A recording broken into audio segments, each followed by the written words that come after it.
Well, hello everyone, it's great to be here.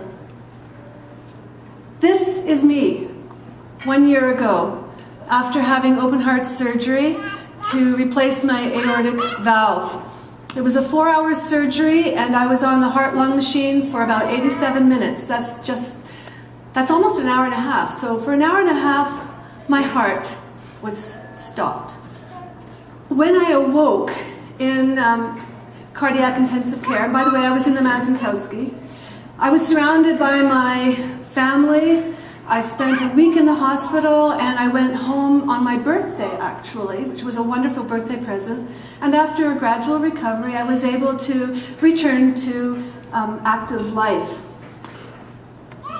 Having open heart surgery is not easy, and I'm sure that there are probably some other people in the room who have taken that journey who can attest to it, but I think it's probably the greatest gift that I've ever had, and I will be eternally grateful for it. So how did I get to this point? Let me share a little bit about my story with you. I have always been very active, and as you can see from these pictures, I was involved in all kinds of sports and activities and was living my life to the fullest. I raised 3 kids, I had a very demanding career, and I did lots of volunteer work, including my 10 years with the Heart and Stroke Foundation. But on December the 19th, 2004, my life changed. It was just after my 51st birthday, and I was admitted to the local hospital in St. Albert and then transferred to the University Hospital, where I had an angiogram and an angioplasty. By the way, this picture is not of me because we didn't stop to get the camera that night. This is a representation. But this is the actual diagram from the angiogram that I had, and it found a 90% blockage of the left anterior descending artery, and I was told that untreated that blockage would lead to a massive and probably deadly heart attack. One of the things I want to just pause here and mention is that for women, the signs and symptoms of heart attack can be vague or different from what men experience. And as well, women tend to put it off. I've got to do this, I've got to take care of the family, I've got this responsibility or whatever, and then it's too late.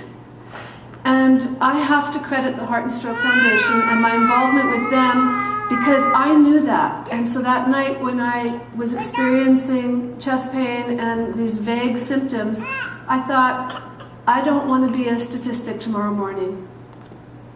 And I decided to go to the hospital. Thank goodness.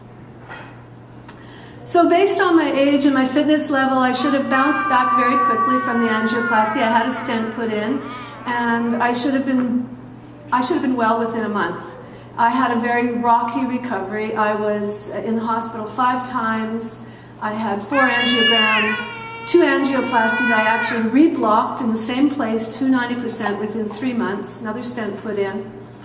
I was off work for 6 months, and eventually I did turn the corner, and I returned to work and carried on with my active life. You might wonder, why did I get into trouble with my heart? I was pretty young at the time. I wasn't overweight. I never smoked. I ate a pretty healthy diet, certainly very active, not sedentary.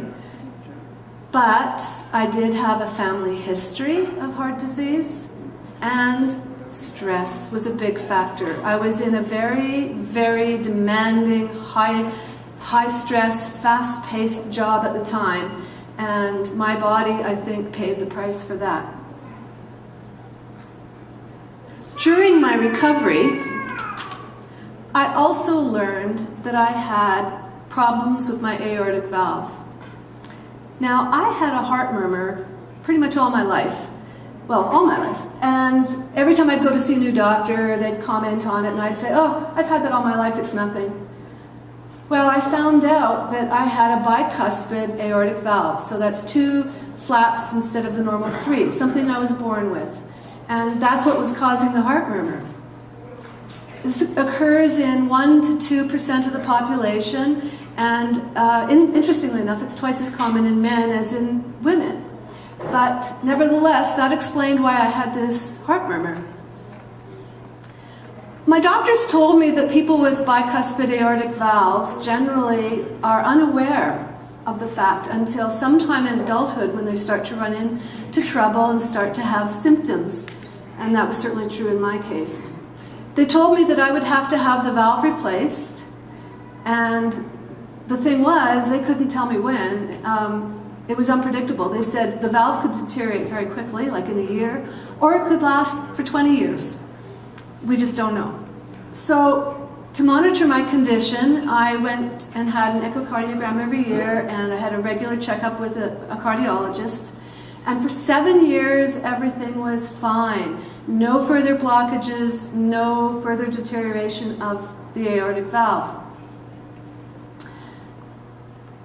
Then I started having symptoms, and in looking back, I didn't realize until I found out what was going on just how significant the symptoms had become, because they were insidious. They kind of crept up on me when I wasn't looking. I first noticed that I really wasn't feeling good in the spring of 2011, and by that summer, anytime I exerted myself, I would start to get very winded, sometimes chest pain, especially on hills or stairs. In fact, I had 2 occasions that summer where I got so winded and had such chest pain, I thought I was going to have to call 911. That summer, we were vacationing in Italy, and we climbed up to see the view at the top of Amalfi. If any of you have ever been to Amalfi, you'll know that it's built on very steep cliffs. And to get anywhere, you have to climb stairs, lots of them. So by the time we got to the top, I was very, very breathless. And so we sat and we rested until I got my breath back and was ready to come back down the hill. And on the way down, I had a momentary blackout. One moment I was going down the stairs, the next moment I was crash landing into the stone steps. About a month later, I had another episode like that, where one minute I was standing up, the next minute I was arriving face first on the ground, and that was actually at the dump of all places. But anyway, it got to the point where I couldn't even walk the dog without getting winded. So in October, I had my regular checkup, my echocardiogram, met with the cardiologist, and he said, it's time for surgery. So I asked him, what are we looking at for timelines? And he said, well, within the next 6 weeks. I was thinking he was going to say something like, within the next 6 months. So I was a little shocked. And it was only just a couple of days later that my husband and I met with the surgeon. And we were pretty shocked when he said to me, without the aortic valve replacement surgery, I had only a year or 2 to live. I chose life. No question there. And within just a few weeks, I was in surgery. And the pictures that you saw at the beginning of this.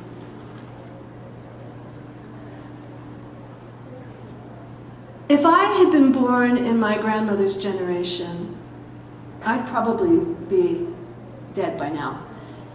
My outcome would have been different. Having open heart surgery was probably one of the most profound experiences I've ever had in my life. But I'm here. And what I want to say is that the work of the Heart and Stroke Foundation, the research, the health promotion, it saves lives. And it's twice extended my life, the opportunity to carry on with my career, although with less stress, to carry on with my career, to be active, to be healthy, and most of all, to enjoy my family and my grandchildren, the sweeties that you can see on the screen here. So I just want to conclude by saying a heartfelt thank you to the Heart and Stroke Foundation for the great work that they do. And I also want to say thank you to every one of you who have supported the Heart and Stroke Foundation, who support this event and help the Heart and Stroke Foundation carry on with the great work that they do. Thank you.